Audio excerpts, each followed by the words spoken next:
Last year, we started a label called the French Tech, but it wasn't innovation as defined in an office in the Ministry of the Economy.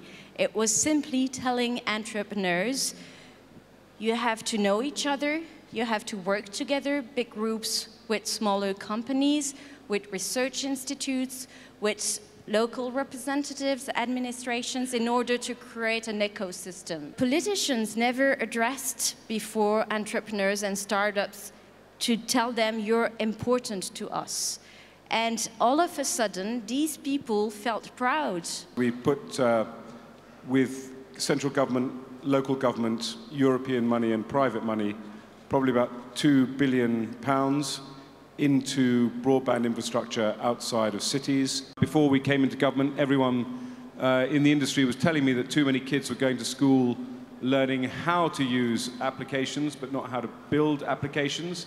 And also for a lot of these kids, this was a massive turn-off because, of course, they can use these applications pretty much in their sleep. What they want to do is learn how to build these things. We produced a report which recommended that computer coding should be put into the curriculum.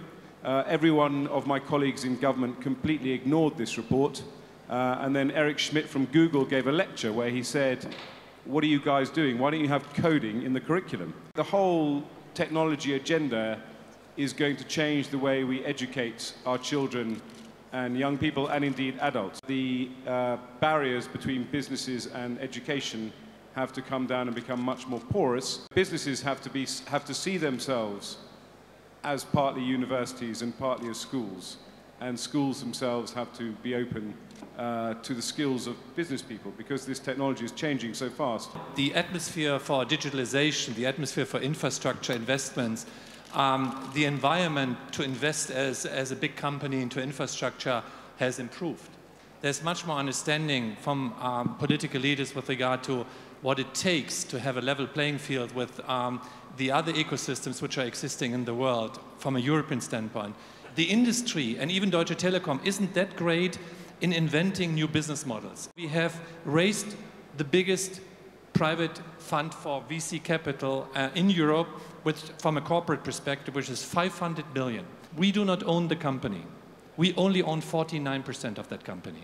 51% of that company is owned by the VC managers. At the end of the day, this money is getting invested in Europe. I still think that the market is not as big as in the US, and that's one of the challenges we face, all of us in Europe, to make that market grow. We would like to convince the banks and insurance companies to take a little bit more risks and take that money and invest it in riskier models supported by startups.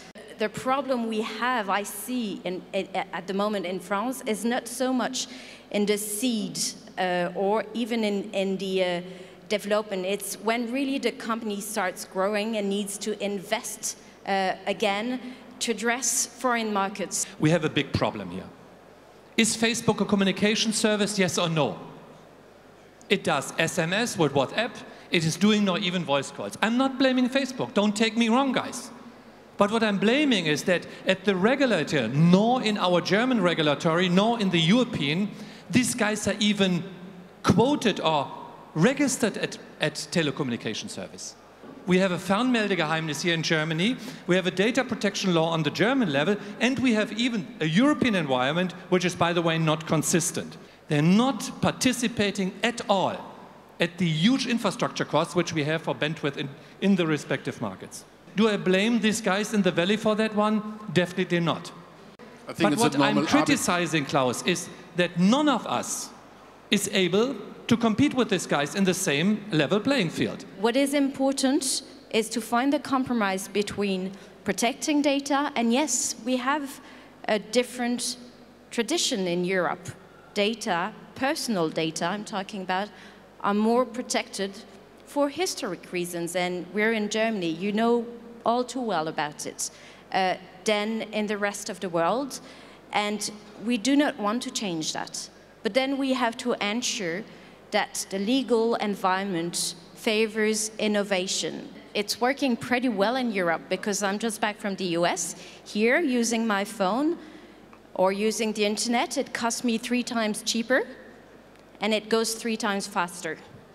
And that's thanks to free competition. Where you see government standing in your way, you should tell government. And the only answer is that we find our own identity on data protection, on infrastructure, on even on startups in Europe. This is a 350 million market.